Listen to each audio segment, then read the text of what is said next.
સ્વાગત છે વિદ્યાર્થી મિત્રો તમારું કમ્પ્યુટર અધ્યયન ધોરણ 10 ગુજરાતી મીડિયમમાં. આજે આપણે ચેપ્ટર નંબર 12 ના છેલ્લા ભાગમાં છીએ. ભાગ બીજો એટલે ભાગ છેલ્લો. હજુ સુધી જેણે ચેનલ સબસ્ક્રાઇબ ન કરી હોય તો ચેનલ ખાસ સબસ્ક્રાઇબ કરી લેજો, જેથી કરીને તમને આવનારા બધા વિડીયોના અપડેટ્સ મળતા રહે. તો આજનો આપણો ટોપિક જે છે એ છે ઇનબિલ્ટ આઉટપુટ ફંક્શન્સ, એટલે કે આંતર પ્રસ્થાપિત આઉટપુટ વિધેય. તો કમ્પ્યુટર સિસ્ટમના 3 મૂળભૂત કાર્યો છે: નિવેશ એટલે કે ઇનપુટ, પ્રક્રિયા પ્રોસેસ અને નિર્ગમ એટલે કે આઉટપુટ. ઉપયોગકર્તા પાસેથી ડેટા મેળવવા માટે ઉપલબ્ધ આંતર સ્થાપિત ઇનપુટ વિધેય વિશે આપણે અગાઉ જોઈ લીધું છે. હવે પ્રક્રિયામાંથી પસાર થયેલો ડેટા દર્શાવવા માટે આંતર પ્રસ્થાપિત આઉટપુટ વિધેય વિશે અભ્યાસ કરીએ. તો પરિણામને મોનિટર, પ્રિન્ટર કે ફાઇલ જેવા આઉટપુટ સાધનો પર મોકલવામાં આવે છે. સૌથી પહેલું આપણે આઉટપુટ ક્યાં જોઈએ છીએ તો કે મોનિટર ઉપર, બરોબર. પછી ધારો કે બિલ છે, તમે કોઈક સી લેંગ્વેજમાં પ્રોગ્રામ બનાવ્યો છે મેડિકલ વાળા માટે, તો સાથે સાથે એની પ્રિન્ટ આઉટ તે નીકળવી જોઈએ.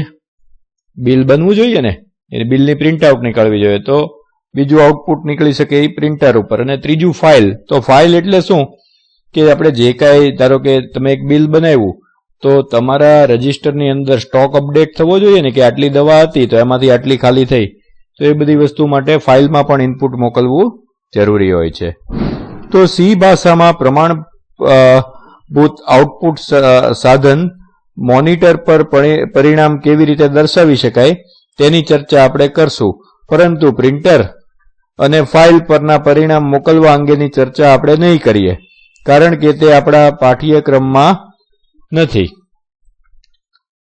હવે પહેલી વસ્તુ કે ઇનપુટની જેમ જ સી લાઇબ્રેરી વિધેય દ્વારા આઉટપુટ સાધન પર પરિણામ મોકલવું શક્ય છે. ને એની માટે stdio.header ફાઇલ જે છે એ આપણે ઇન્ક્લુડ કરતા હોઈએ છીએ. તો stdio.header ફાઇલમાં આંતર સ્થાપિત આઉટપુટ વિધેય ઉપલબ્ધ છે. તો આપણે ખાલી 3 જ તે આઉટપુટ વિધેય છે: puts, puts અને printf. તો એ બધા વિશે આપણે 1 by 1 હું તમને શીખવાડું. તો સૌથી પહેલા આપણે જોઈ લઈએ puts. તો પ્રમાણભૂત આઉટપુટ સાધન પર એક અક્ષર દર્શાવવા માટે puts વિધેયનો ઉપયોગ કરી શકાય છે. આના દ્વારા આપણે ફક્ત ને ફક્ત એક જ તે અક્ષર દર્શાવી શકીએ. પછી તમારે ઇન્ટીજર ડેટા ટાઈપનો વેરિયેબલ હોય એની વેલ્યુ દર્શાવવી હોય તો ન દર્શાવી શકો. ફક્ત ને ફક્ત કેરેક્ટર ડેટા ટાઈપનો વેરિયેબલ હોય તો એની વેલ્યુ તમે દર્શાવી શકો. હવે એની વાક્યરચના આપણે જોઈ લઈએ. તેની વાક્યરચના ખાસ યાદ રાખવાની, કારણ કે એમસીક્યુમાં પૂછાઈ શકાય. તો આની વાક્યરચના છે puts બ્રેકેટની અંદર કેરેક્ટર સેમિકોલન. ઓકે, તો આ રીતે છે. અહીં કેરેક્ટર એ 4 પ્રકારનો ચલ અથવા તો સી ભાષામાં યોગ્ય એવો કોઈ પણ અક્ષર હોઈ શકે. એટલે કે દાખલા તરીકે આપણે વેરિયેબલ ડિક્લેર કર્યો છે x, કેરેક્ટર ડેટા ટાઈપનો વેરિયેબલ x. તો puts ની અંદર x લખીએ તો x ની વેલ્યુ ડિસ્પ્લે કરે, ને એની જગ્યાએ આપણે ખાલી સિંગલ કોટમાં x લખીએ તો એ x જ ડિસ્પ્લે કરે. તો એ વેરિયેબલનું નામ છે એમ ડિસ્પ્લે ન કરે, પણ એ એક સિંગલ અક્ષર છે એમ માનીને એને આઉટપુટ યુનિટ મોનિટર ઉપર દર્શાવશે. ને આ વિધેયનો અમલ થશે એટલે મોનિટર ઉપર અક્ષર દર્શાવવામાં આવશે. ઉદાહરણ જોઈ લઈએ. તો કેરેક્ટર ગ્રેડ નામનો એક વેરિયેબલ ડિક્લેર કર્યો. કેરેક્ટર ડેટા ટાઈપ વાળો કયો વેરિયેબલ? ગ્રેડ. ઓકે, હવે સૌથી પહેલા આપણે યુઝર પાસે ગ્રેડ એન્ટર કરાવવો છે. તો એના માટે આપણે એક આઉટપુટ આપવું પડે સ્ક્રીન ઉપર કે એન્ટર યોર ગ્રેડ, તો એ પ્રિન્ટએફ વિધેય દ્વારા આપણે આપશું. હવે યુઝર ગ્રેડ એન્ટર કરશે, એ આપણે સ્કેન કરવાનો છે. તો grade is equal to gate char. આ જે ગેટ char નામનું ફંક્શન છે આપણે ગયા વિડીયોમાં શીખી ગયા, એના દ્વારા આપણે સ્કેન કરશું. સ્કેનએફ દ્વારા પણ સ્કેન કરી શકાય. હવે યુઝરે દાખલા તરીકે ગ્રેડ એન્ટર કર્યો A, તો હવે આપણે ડિસ્પ્લે કરવું છે કે યોર ગ્રેડ ઇઝ A. તો પુટ char ફંક્શન દ્વારા આખું આવડું મોટું વાક્ય યોર ગ્રેડ ઇઝ અને પછી જે ગ્રેડમાં સ્ટોર થયો હોય એ ABC જે હોય એ ડિસ્પ્લે ના કરી શકાય. તો અંતે તો પાછું પ્રિન્ટએફ ફંક્શનનો ઉપયોગ કરવો જ પડે. તો જોઈ લઈએ, પ્રિન્ટએફ યોર ગ્રેડ ઇઝ આટલું વાક્ય આપણે પ્રિન્ટએફ દ્વારા પ્રિન્ટ કરાવશું અને પછી પુટ char અને એની અંદર બ્રેકેટની અંદર ગ્રેડ. તો આખું જોડાઈને આ રીતે પ્રિન્ટ થશે કે યોર ગ્રેડ ઇઝ A. બરોબર, આ રીતે એનું આઉટપુટ આવશે. પછી છે પુટેસ. તો આઉટપુટ સાધન પર એકથી વધુ અક્ષરો, કે દર વખતે ખાલી ગ્રેડ જ ન પ્રિન્ટ કરવાનો, આપણે વિદ્યાર્થીનું નામ પ્રિન્ટ કરવું છે, સ્કૂલનું નામ પ્રિન્ટ કરવું છે, સિટીનું નામ પ્રિન્ટ કરવું છે, welcome to C language print કરવું છે. તો બધા જ ઉદાહરણમાં એકથી વધારે અક્ષર જે છે એ આપણે સ્ક્રીન ઉપર પ્રિન્ટ કરવા છે. તો એને સ્ટ્રિંગ કહેવાય અથવા અક્ષરોનો એરે કહેવાય. તો એ દર્શાવવા માટે પુટ એસ વિધેયનો ઉપયોગ કરી શકાય છે. પુટ એસ ની સામાન્ય વાક્યરચના નીચે મુજબ છે. પુટ એસ અને બ્રેકેટની અંદર વેરિયેબલ નેમ. ને અહીંયા વેરિયેબલ નેમ છે એ અક્ષરનો એરે અથવા સ્ટ્રિંગ છે. નલ અક્ષર ન આવે ત્યાં સુધી પુટેસ વિધેય વેરિયેબલમાં સંગ્રહિત તમામ વિગતો મોનિટર પર દર્શાવશે. હવે નલ અક્ષર ક્યાંથી આવશે? તો તમે કોઈ પણ શબ્દ સ્ટોર કરશો ને સી લેંગ્વેજની અંદર, તો આપોઆપ તે જે છેલ્લું ખાનું હશે ને એની અંદર નલ અક્ષરને સી લેંગ્વેજ પોતે જ તે સ્ટોર કરી દેશે કમ્પાઇલર. એટલે ખબર પડે કે આ શબ્દ અહીંયા પૂરો થાય છે. બરોબર, તે આવી જશે એટલે આ પૂરું થઈ જશે. એ નોંધ કરો કે દરેક સ્ટ્રિંગના અંતમાં નલ અક્ષર આપેલ હોય છે, પરંતુ પુટેસ વિધેય આ અક્ષરને સ્ક્રીન પર દર્શાવતું નથી. તો સ્ક્રીન ઉપર કઈ નલ કેરેક્ટર ના દર્શાવે. આપણે એક ઉદાહરણ જોઈ લઈએ કે અહીંયા આપણે કેરેક્ટર ડેટા ટાઈપનો એક વેરિયેબલ એરે લીધો, સ્ટેટ. એની સાઇઝ લીધી એરે સાઇઝ 20, એટલે આની અંદર આપણે 19 અક્ષર સ્ટોર કરી શકશું. 20મો તો નલ કેરેક્ટર હોવાનો, 19 અક્ષર સ્ટોર કરી શકશું. હવે આપણે અહીંયા એક પ્રિન્ટએફ આપીએ, એન્ટર યોર સ્ટેટ નેમ. હવે યુઝર જે એન્ટર કરે એ ગેટેસ થી આપણે સ્ટેટ નેમ સ્કેન કરીએ. પછી printf your state name is, આ પહેલું વાક્ય પ્રિન્ટએફ સ્ટેટમેન્ટથી પ્રિન્ટ કર્યું, અને પછી પુટ એસ અને બ્રેકેટની અંદર સ્ટેટ. તો એનું આઉટપુટ કઈ રીતનું આવશે? આ રીતનું, your state name is Gujarat. બરાબર, એટલે કે પહેલા એક આઉટપુટ આવે એન્ટર યોર સ્ટેટ નેમ, એટલે વિદ્યાર્થી એન્ટર કરે સ્ટેટનું નામ, એટલે ગુજરાત એન્ટર કર્યું દાખલા તરીકે, તો ગુજરાત સ્ટોર થઈ ગયું અને પછી આ ફંક્શનથી આપણે એને ડિસ્પ્લે કર્યું. પછી છે ફોર્મેટેડ આઉટપુટ. હવે અત્યાર સુધીના જે આપણે આઉટપુટ જોયા ને, તો અત્યાર સુધીમાં ચર્ચવામાં આવેલ આઉટપુટ માટેના વિધેયો ફોર્મેટેડ ન હતા. તેના ચલમાં સંગ્રહ કરવામાં આવેલા કિંમતોને માત્ર સ્ક્રીન પર દર્શાવવામાં આવતી હતી. હમણાં જ આપણે જોયું કે આખું વાક્ય મૂકવું હતું તો અંતે તો પ્રિન્ટએફ જ યુઝ કરવું પડ્યું ને, એટલે એ જ સમજાવવા માંગે છે કે પરંતુ કેટલીક વાર પ્રોગ્રામ પરથી મળતા પરિણામોને એવી રીતે તૈયાર કરવાની જરૂર પડે છે જે દેખાવમાં આકર્ષક અને સમજવામાં સરળ હોય. તો પરિણામને જુદા જુદા સંરચનાઓ સાથે દર્શાવવા માટેની સુવિધા પ્રિન્ટએફ વિધેય દ્વારા પૂરી પાડવામાં આવે છે. તો હવે આપણે પ્રિન્ટએફ વિશે જોઈએ. તો પ્રિન્ટએફ વિશે તો મારે કંઈ સમજાવવાનું જ નથી, કેમ કે આપણે આટલી બધી વાર પ્રિન્ટએફ નો અત્યાર સુધીમાં ઉપયોગ કરી નાખ્યો છે. ચેપ્ટર સ્ટાર્ટ થયો સી લેંગ્વેજનું 10મું ચેપ્ટર, ત્યારથી આપણે ઉપયોગ કરતા આવ્યા છીએ. છતાં પણ જરાક નજર મારી લઈએ તો પ્રિન્ટએફ ફંક્શન કઈ રીતનું છે. તો સ્ક્રીન પર ફોર્મેટેડ પરિણામ દર્શાવવા માટે પ્રિન્ટએફ વિધેયનો ઉપયોગ કરવામાં આવે છે. પ્રિન્ટએફ વિધેય સામાન્ય વાક્ય રચના નીચે મુજબ છે. પ્રિન્ટએફ પછી ડબલ કોટની અંદર કંટ્રોલ સ્ટ્રિંગ, જેની અંદર આપણે %d, %f એવું બધું મૂકી દેતા હોય છે, અને વાક્ય જે કંઈ લખવું એ મૂકી દઈએ, અને કોમા કરીને વેરિયેબલના નેમ, જે વેરિયેબલની વેલ્યુ અહીંયા ડિસ્પ્લે કરવી છે, %d મૂક્યો છે એ વેરિયેબલનું નામ, ને એકથી જાજા વેરિયેબલની વેલ્યુ ડિસ્પ્લે કરવી છે તો કોમા મૂકીને જાજા વેરિયેબલના નામ મૂકી દઈએ. હવે તમને એક આ વસ્તુ સમજાવી દઉં કે કંટ્રોલ સ્ટ્રિંગમાં નીચે દર્શાવેલ એક અથવા તમામ ઘટકોનો સમાવેશ થાય છે. હવે કંટ્રોલ સ્ટ્રિંગ છે એની અંદર એક વસ્તુનો તો સમાવેશ થાય જ તે મોટા ભાગે, અને આ ત્રણેય થાય, કરી શકાય જરૂરિયાત પ્રમાણે, કે અક્ષરોનો ગણ એટલે કે સ્ટ્રિંગ કે જેને કંટ્રોલ સ્ટ્રિંગમાં છે તે જ મોનિટર પર દર્શાવવાનો છે. તો દાખલા તરીકે ડબલ કોટમાં લખ્યું છે વેલકમ ટુ સી લેંગ્વેજ, તો એ અહીંયા તમે લખી નાખ્યું હોય તો એ દર્શાવાશે. બરોબર. દરેક ચલના ફોર્મેટ સ્પેસિફાયર, હવે આપણે વેલકમ ટુ સી લેંગ્વેજ નથી દર્શાવવું, પણ વેરિયેબલ 1 ની વેલ્યુ દર્શાવીશ, વેરિયેબલ 2 ની દર્શાવીશ, તો એ વેરિયેબલ પ્રમાણે %d કે %c કે f મૂકીને આપણે દર્શાવી શકીએ. એ ઉપરાંત આપણે કઈ વસ્તુ કરી શકીએ તો /n નવી લીટી ઉમેરવા માટે, /t ટેબ જેટલી જગ્યા ઉમેરવા માટે, /b બેકસ્પેસ ઉમેરવા માટે, આ બધી વસ્તુનો આપણે ઉપયોગ કરી શકીએ. હવે કંટ્રોલ સ્ટ્રિંગમાં આપેલ તમામ વિગતોને સ્કેનએફની જેમ જગ્યા આપી છૂટી પાડવામાં આવે છે અને તેની આગળ %ની નિશાની ઉમેરવામાં આવે છે.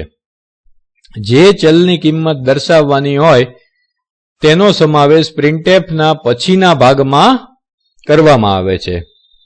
કંટ્રોલ સ્ટ્રિંગમાં આપેલ ફોર્મેટ સ્પેસિફાયર સાથે આ ચલની સંખ્યા, ક્રમ અને પ્રકાર મેળ ખાતા હોવા જોઈએ.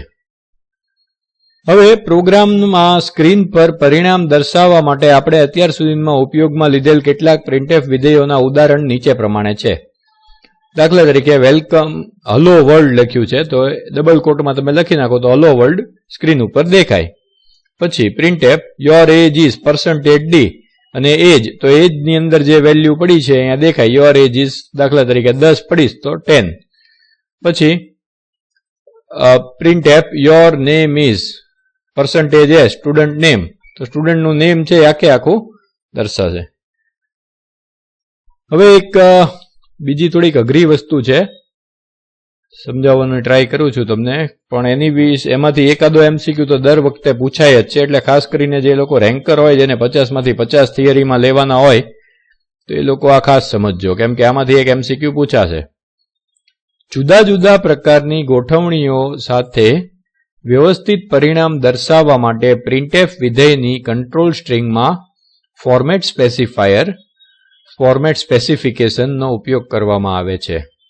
કંટ્રોલ સ્ટ્રિંગનું સામાન્ય સ્વરૂપ નીચે મુજબ છે: %1.mp.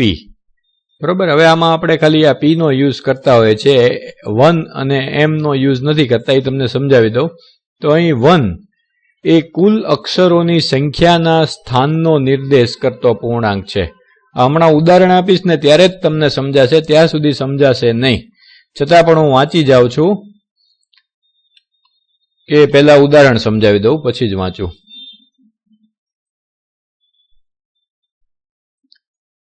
જો અહીંયા મેં એક સી પ્રોગ્રામ બનાવ્યો છે. ઓકે, એની અંદર મેં કેરેક્ટર ડેટા ટાઈપનો s નામનો વેરિયેબલ બનાવ્યો છે. s ની અંદર મેં 20 ની જગ્યા રાખી છે અને એમાં ગુજરાત સ્પેસ અને ઇન્ડિયા આ મેં સ્ટોર કર્યું છે. ઓકે, હવે હું સાદી રીતે પહેલું પ્રિન્ટએફ આપું છું કે પ્રિન્ટએફ /n એટલે નવી લાઈનમાં %s, તો s ની અંદર શું પડ્યું હતું, વેરિયેબલ s નામના એરેમાં ગુજરાત ઇન્ડિયા. તો જો અહીંયા સીધું એનું ડિસ્પ્લે આઉટપુટ થશે, મેં સામાસામી એવી જ રીતે ગોઠવ્યું છે કે તમને સમજવું હેલું પડે. તો જો અહીંયા આઉટપુટ ડિસ્પ્લે થશે ગુજરાત ઇન્ડિયા, જેમ હતું એમને. આ આપણે અત્યાર સુધી ઉપયોગ કરતા આવ્યા છીએ, આમાં કશું નવું નથી તમારી માટે. હવે બીજી વસ્તુ છે એ થોડીક નવી આવી કે અહીંયા s ની પહેલા કોઈ પણ આંકડો લખો ને તમે, 8, 9, 10, 11, 12, 13 ગમે, તો જો એ આંકડો આ લંબાઈ કરતા મોટો લખો ને તો અસર કરશે. આ તમે 8 લખી નાખો તો જો સેમ જ તે રિઝલ્ટ ડિસ્પ્લે કરશે. ગુજરાત ઇન્ડિયા હતું એમને જ તે, કશો ફરક નથી. પણ જો અહીંયા ત્રીજા ઉદાહરણમાં તમે જોઈ શકો છો કે %16s લખ્યું છે, તો 16s નો અર્થ એને શું કાઢ્યો કે આના ટોટલ અક્ષર ગણ્યા એને, તો કે 13 અક્ષર થાય છે. તો એને કુલ 16 અક્ષર બનાવ્યા. અહીંયા 16 લખ્યું ને એટલે 1, 2 અને 3 ખાલી મૂકી દીધા. એટલે કે રાઈટ હેન્ડ સાઈડ થી જગ્યા ભરવાની ચાલુ કરી, તો રાઈટ હેન્ડ સાઈડ થી ભરતા ભરતા અહીંયા સુધી પહોંચ્યું અને 3 અક્ષર ખાલી રહ્યા. તો 16 એટલે કે આ જે 8 અથવા 16 છે એ ડિજિટ શું નક્કી કરે છે કે અહીંયા કેટલા ખાના રાખવા એની જગ્યા. જો અહીંયા તમને એકવાર ખાના સાથે સમજાવું. તમારા ટેક્સ્ટ બુકમાં આનું આ જ ઉદાહરણ આપ્યું છે, printf 16 સ્ટ્રિંગ. તો આ 16 ખાના કરી નાખે અને ખાનામાંથી એને લેફ્ટ રાઈટ એલાઇન કરી નાખે એટલે 3 ખાના ખાલી છૂટે. તો આશા રાખું છું કે આ પહેલો શબ્દ સમજાઈ ગયો 16, એ આની લંબાઈ બતાવે છે.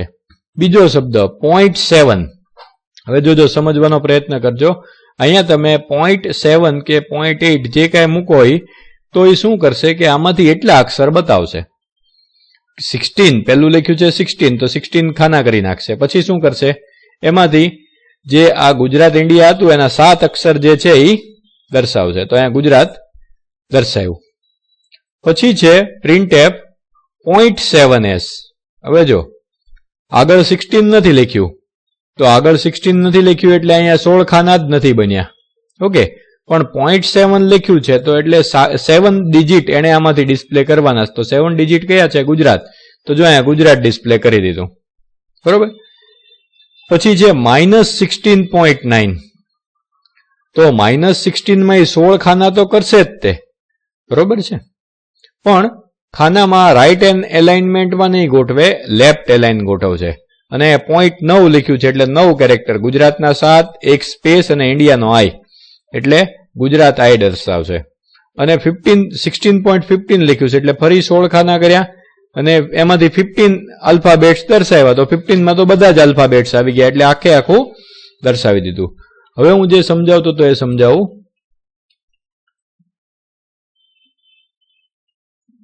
કે અહીં 1 એ કુલ અક્ષરોની સંખ્યાના સ્થાનનો નિર્દેશ કરતો પૂર્ણાંક છે, જેમાં ચલની કિંમત દર્શાવવાની છે. અપૂર્ણ સંખ્યામાં દશાંશ ચિહ્ન પછી દર્શાવવાના અંકો માટે અથવા સ્ટ્રિંગ ચલમાંથી દર્શાવવાના અક્ષરોની સંખ્યા માટે એમનો ઉપયોગ કરવામાં આવે છે. હમણાં આપણે જોયું હતું 8.7, બરોબર, કે 16.7. તો આ એમ છે એ પોઈન્ટ પછીનો આંકડો છે, બરોબર. હવે 1 અને m, 1 અને m ની કિંમત આપવી વૈકલ્પિક છે. આ લખવું જરૂરી નથી, ડાયરેક્ટ %s લખીને તમે લખી શકો, બરોબર. આપણે પહેલું જ તે ઉદાહરણ જોયું હતું કે ડાયરેક્ટ લખ્યું હતું, આવું કઈ આપવું જરૂરી નહીં. અત્યાર સુધી આપણે કોઈ દિવસ નથી આપ્યું. તો આગળના બંને વૈકલ્પિક છે, પણ p ચલના પ્રકારનો નિર્દેશ કરે છે એટલે %d, %f, %c, %s એ લખવું જરૂરી છે, કમ્પલસરી છે. પ્રિન્ટફ વિધેય સાથે ઉપયોગમાં લઈ શકાય તેવા જુદા જુદા ડેટા ટાઈપની યાદીનું કોષ્ટક આપણે જોઈએ. તો આ કોષ્ટક કઈ તમારી માટે નવું નથી. વિડીયો પોઝ કરીને શાંતિથી એક વખત જોઈ લેજો. આમાંથી પણ MCQ પૂછાઈ શકે. આની પહેલાના વિડીયોમાં મેં સમજાવ્યું હતું કે કોઈ પણ ઇન્ટીજર ડેટા ટાઈપ હોય તો %d લખવાનો હોય, કેરેક્ટર ડેટા ટાઈપ હોય તો %c હોય. તો આ વિડીયો પોઝ કરીને આ કોષ્ટક જોઈ લેજો. હવે આગળ એક ઉદાહરણ આપ્યું છે. આ ઉદાહરણ બેકાર છે, છતાં પણ આ ઉદાહરણ જોઈએ. આ થોડુંક સમજવું ઈઝી છે કે f1 નામનો વેરિયેબલ ડિક્લેર કર્યો છે, એની ડેટા ટાઈપ છે ફ્લોટ. સમજો, f1 નામનો વેરિયેબલ છે, એની ડેટા ટાઈપ શું છે? ફ્લોટ. ને એની અંદર એક વેલ્યુ સ્ટોર કરી છે. વેલ્યુ છે 123.456. શું વેલ્યુ છે? 123.456. હવે તમે કાંઈ ન લખો અહીંયા આગળ, બરોબર, તો શું કરશે? %f લખી નાખો તો એ વેલ્યુને એમને ડિસ્પ્લે કરી નાખશે. પણ સમજતું આ જે ખાલી ખાના વધશે એમાં 0 મૂકી દેશે. હવે આપણે 8.3 લખીએ તો શું થાય એ સમજાવું કે 8 ખાના દોરી નાખે પહેલા. અને પોઈન્ટ પછીના 3 આંકડા દેખાડે. પછી 8.1 લખીએ તો શું કરે? 8 ખાના કરી નાખે. અને પોઈન્ટ પછી શું લખ્યું છે? 1, તો પોઈન્ટ પછીનો 1 આંકડો દેખાડે. પછી 08.1 તો પાછા 8 ખાના કરી નાખે, પણ આગળની જગ્યામાં 000 મૂકી દે અને 1 2 3 પોઈન્ટ પછીનો એક આંકડો એટલે 5 બતાવ્યો.